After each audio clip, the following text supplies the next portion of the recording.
we're live, and we're in effect. The birds of a feather, they flock together any type of weather all around the world.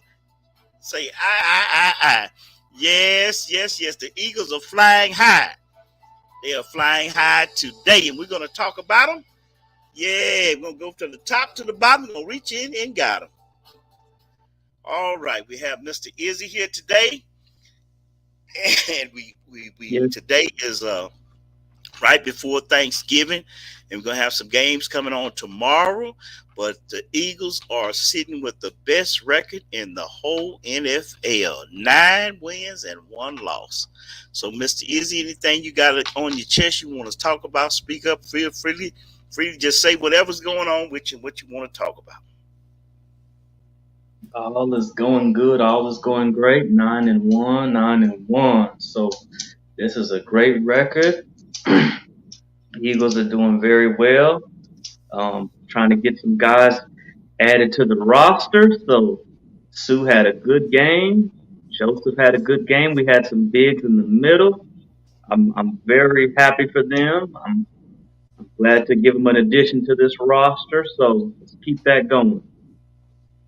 We have um we have a lot of things we need. We have a Maddox hasn't made a comeback, so we're waiting to see Maddox. But as far as the whole overall, the players, I'm very satisfied with the players.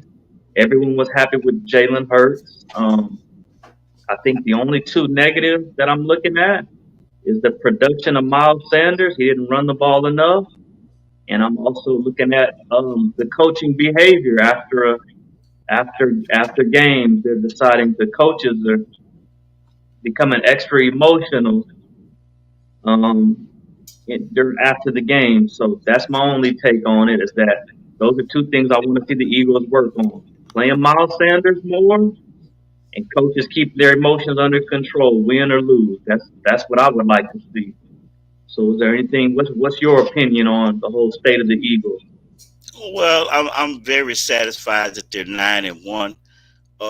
I think they have some issues, and each time I notice they've been kind of taking care of it. Uh, from the inception of Jalen coming in, working on his weaknesses and making them his strengths, and the whole team. I mean, when they brought in Ndamukong Suh, and I think his name is Linval Johnson, if I'm not mistaken, but that guy coming in there, my goodness, I tell you what, they don't realize that they don't need a whole lot of play from them. They just need good plays from them. And these guys are all pros. They are a cut above. And I tell you, when Davis gets back, we're looking at Goddard probably coming around the same time. They're going to have a force to reckon with. And so, therefore, Sirianni, became a little distraction. I noticed it with the emotions, and I thought, hey man, you're doing a little too much. You need to bring it back some. Uh, from the first time when he wore the shirt, beat Dallas. I didn't think that was appropriate for a head coach to be coming out as if he was a novice at the sport. And so, therefore, now I think it's kind of catching up with him. He has his critics. And like I said, if I noticed it, and now you got different people talking about it, that, yeah, he needs to take a little heed to that and say, I need to maybe draw it back in some and just get my coaching hat on. So I think there's some things with 9-0. They got a lot of talent, but we can even see that they're winning games. I would put it like this. I would say we can all go back over all their games, and over half the games they won, we can spot big deficiencies, and yet they won. And so I think what we're looking into is, man, if they really get to running on all cylinders, who could stop them? Nobody. Got a running quarterback. You got a passing quarterback. You got guys who can catch the ball. The only thing lacking with them now, I think, is maybe the special teams. But man, they're so awesome that I think that's what people look at. They're not just looking at what you're doing; they also see what you could become. And once they start getting those plays together, um, I think we'll see a different thing. I'm gonna let you talk for a moment. And I'll come back and I'll just piggyback on what I'm gonna say, so maybe people get a clear view of what I'm saying. Well, I think hitting on all cylinders is key. There was a lot of penalties that I'm hearing about, so we got to get penalties back under control because penalties are a big deal. They said there was a lot of them. You had penalties. You had AJ Brown. He's obviously injured, so his production is becoming a problem on the team because he was normally getting fed the football, and the problem is, um, he's you, the position he plays. You got to take care of your health, and he's obviously not healthy, and I think it's hurting the Eagles more than helping. I think you need to take it back a bit, let him get healthy because you don't want it to be a season-ending injury. But he's not the same player from the first 8 weeks. So let's just clear those things up. We've been hearing a lot about how Jalen's been running his own plays, especially in the fourth quarter. So that's a very positive notch to hear. Is that when people saw the checks and the changes that were made, it was necessary. But I think the one another knock that I'm going to give them they need to work on situational football. There was a 4th and 10 where they could have easily went for a field goal, regardless if he makes it or misses it. 4th and 10, Jalen runs, and I think he scrambles, doesn't even throw the ball. I think he even runs out of bounds because no one was pretty much open enough. And then in the 2-minute warning, instead of running the clock down, they hiked the ball again, and it still left the Colts an easily amount of time to get the game-winning score. So those are things that need to be cleared up. Is that when you have the ball, you need to have a better game plan. Do we intend to score fast? Do we intend to run the clock out? If it's 4th and 10, situational football.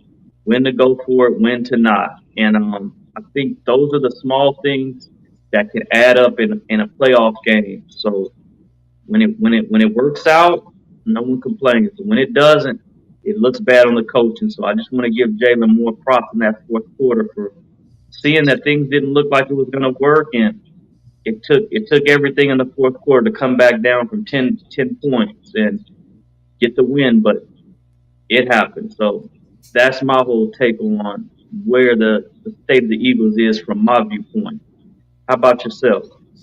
Yeah, yeah. I think, well, I'm going to try to draw an analogy so people can kind of look at what I'm particularly talking about. And I believe you're saying the same thing. And what most analysts who are being fair, this is what we're talking about.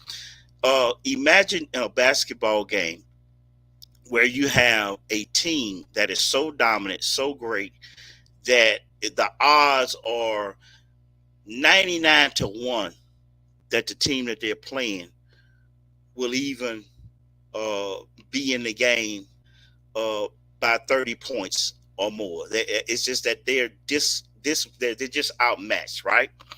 And so the game starts in the first quarter. The dominant team, nothing's going right for them. They're missing shots, they're missing layups, nothing's going right.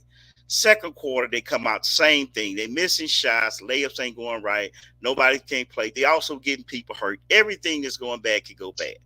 And the other team is ahead at halftime by 2 points. You know that if this other team even gets half as good and not make the mistakes that they did, that team's gonna lose because the other team's that good. That's what we're looking at when we see the Philadelphia 76ers. That's why not the 76ers, but the Philadelphia Eagles. We see that their ability is so good that they're making mistakes, making mistakes, making mistakes. They got the potential, and yet they still come out and win these games. And we know, but when they're running on all cylinders, nobody's going to be able to touch it. And that's the analogy that I'm drawing. So the complaints isn't that you aren't playing good, it's that you're basically beating yourself a lot. And once they start working on all cylinders, they got everything it takes, and they need a little help from the. I'll be honest with you. I'll just be honest with you. They really don't need no special teams help.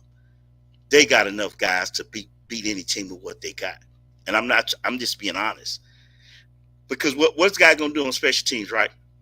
He's gonna field a punt, bring it back. He's gonna do a kickoff, bring it back. He's gonna kick a field goal. That team is so good that they could beat teams where the field goals wouldn't even make a difference if they live up to their true potential. And I think that's what's going on. And that's why we look at the coaching. It's not on the players no more. They start clicking. Sue and the other guy came in, and you couldn't tell that they weren't starters. All that running on them, this guy's supposed to be a great runner, right? What happened? Basically, I'm going to shut him down. And this is the first time they playing. What do you think is going to happen when they play this week and the next week? With a little couple more weeks experience, and then they get Davis back in the game. And Goddard. It's going to be awesome. Well, it should be it should be that way. Like we're saying, we're very happy, we're excited, but we do want to see him hit on all cylinders, so there'll be no doubt.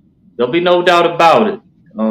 Because there's critics out there that are gonna critique any little thing they see, and we don't want to give them any reason to sway the opinion of the Eagles, this team, and their destiny. We don't want to sway it from what the goal is. The goal is to win a championship, and if everyone from the coaching staff to the players on that field, they believe it could get done. The fans, they believe it could get done. So that's what we want to. That's what we want to eliminate. We want to eliminate any doubts and blaming special teams or different things. We don't want to have any excuses. We don't take excuses and losses. And so when we win, hey, we don't want to hear any critics. So there's a lot of critics. There's no other team with this record, but we take more criticism for a lot of teams who got a lot more problems. So that's what comes with the territory. Too much is given, much is requested. So that's the reason that's the reason we're talking out here. That's the reason why. Well, I think what's going to happen if they go and win the Super Bowl and they start hitting on all cylinders, I think they can do it.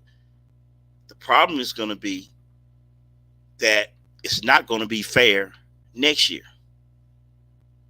because with all the potential that they got, how a team's going to stop them? You can't stop them in the run. You can't stop them in the air. You won't be able to run your defense like you want to because they'll have some of the best defensive linemen, the best offensive linemen. I mean, believe me, people are going to be talking about, hey, man, it's going to be a repeat. They're gonna be that good. They are winning 9-1, and they have not hit on all cylinders. When they hit on all cylinders, nobody's going to be able. They're going to have to break it up just to make it, to bring back parity. Because right now, they're winning, and they're a young team with a young quarterback and staff with young players. They're going to be awesome, which they already are. Nobody's going to be able to handle them. Have to break it up to make it fair. That's what's going to happen. Definitely, they're making history. They're making history, and if you've noticed, Jalen's been getting even more commercials over and over now. He had a commercial, I think, 2 weeks ago with McNabb and Vic and different people, and it's just showing you the notoriety that that's a football city. That's a football city. They've got it together. Howie Roseman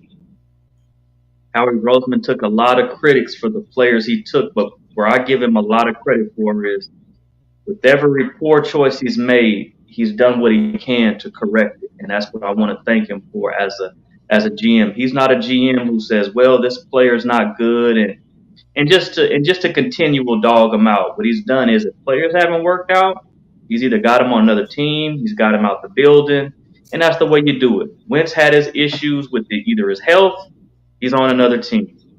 Rager had an issue with playing, he's on another team. And that's what needs to happen. You need to know that hey, everything isn't going to go your way, but we're going to own up to wherever we're at. and we're going to move forward. So as far as the GM's concerned, I think that's a good way to do it. You traded for some good players. You brought in Sue, you brought in Joseph, and you got the cornerback from the Saints. And when it's working, and when it hasn't, you don't stick in it. You still move forward. So that's one thing I want to condemn the team as far as the front office is that they've made good choices and they've also made bad, but they've also corrected mistakes, opportunities that they get. Well, like I say, you got to look at it like this: in 10 games, how many mistakes they made? 10 games, they lost one. I'd say, yeah, probably one game. See, because they could do everything right. We could say, hey man, it was good pass, everything was going good. Boy, they made a fumble and they lost the game. See, in the wins and losses, that's what's going to really they're going to look at. Yeah, you did all this, but in the end, what did you do? They won. They won more than any team has this year. And I just say this here: Howie Roseman just hasn't been an accident. He didn't pick Jalen by accident. He didn't pick him as a second string. He picked Jalen because he went back and he researched and he saw that Jalen was a winner. You can't miss it if this is what you're looking for. And I say that and I listen to people, and I remember years ago when I was coming through high school, guy says, listen, he said, the reason that you're going to pick these guys and they pick certain people, he says, they pick them because they're winners. And I said, what do you mean? He said, listen, many times people look at the scores and this and that. A winner has a different spirit from somebody who loses. He says, so they'll go get somebody who's a consistent winner because he's going to bring in winning ways, winning thoughts, winning ideas. And for many years, I thought that to be true. Jalen has constantly been a winner. Howie picked him for the future. He didn't actually pick him that he thinks that Carson was going to drop off the scale and just he's going to need him then. No, he was looking at, hey, man, he's got so much potential. I'm going to bring this guy in because I know he's a winner. And we'll just wait and we'll use him in the future. So what happened was when Wentz went and went to crap like Jalen came up. But guess what? That winning showed through. And now he put other people around him. So what's happening is something that he was probably planning on happening 3-4 years down the road. Yeah, he was looking at something else down the road, and now that was happening for him now though, because Wentz just had. I think when Wentz got hurt, it's affected him. It's not just his mentality. He's won games, but now the man is obviously hurt. I think he have some shoulder problems. Did he injure his shoulder? Yeah, he's had a, That's your yeah, throwing arm. So if you're throwing motion, okay, you could throw it 8 times on the mark. But if the shoulder's bad and the 2 times you do it and the ball sails, and now you can't win a game. People don't understand that. What's wrong with it? He's not the same. So with that being said, we just gonna say, hey, I'm gonna say, hey, the Eagles are doing great. We want you to like, we want you to subscribe, tell a neighbor, tell a friend, so we can get on here and start subscribing. Subscribe to the channel so that we can keep on bringing you Hurt So Good, and we're going to get more and more in depth on a lot of things. Anything else you'd like to say to the sporting world? I'm just going to reiterate the same things he said. Like, comment, share, D Hurt, Izzy Hurt, and you can reach us below as well. So we're here to talk, and we're here to stay. So next game on to the Packers, and so I'm a little concerned about this game because I know it's still Aaron Rodgers. So I guess I'll make an early pre-Thanksgiving prediction. I'm gonna say yeah, Playing them at 28. home? Playing them at home. 28-24. Playing them at home, the Eagles going to win. It's going to be cold outside, but they're going to win. Hope it don't snow. Well, I hope they don't run Jalen. I hope they Oh, don't yeah. run Jalen a lot. You do have a running back. You have Oh, Miles Sanders, so yeah. We need to do that. But I don't think the Green Bay got a lot of issues going on. And I don't think they resolved enough of them to really uh, be much of a threat. I think if they get in there, put the hammer down, it'll be a good day. and we'll come away with a victory, and we'll be 10-1. Good deal. That's what we're waiting for. 10-1. That's what we're claiming. All right. Tell a neighbor, tell a friend. Hurts So Good is back at you. I'm Doc Hurts, and that's Izzy Hurts, Hurts Nation.